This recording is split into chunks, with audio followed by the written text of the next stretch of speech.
and we're going to talk about raincoat. Ito ang Scoico raincoat, 2,495 pag SRP. So later on, we're going to test it.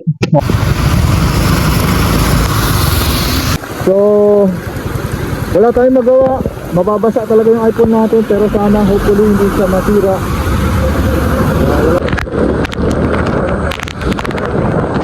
So guys, what do you think? Nandito ngayon tayo sa ating usual place. So, ito si Patsio. So far so good. Wala naman ako nararamdaman sa loob na leak or tagas. Although, ang concern ko lang para siyang nagsisettle yung tubig, but I don't know, hindi naman siya pumapasok. Hindi ko pa nararamdaman pumapasok. Pero dito sa baba talaga siyang hydrophobic siya o parang nag-granules yung tubig.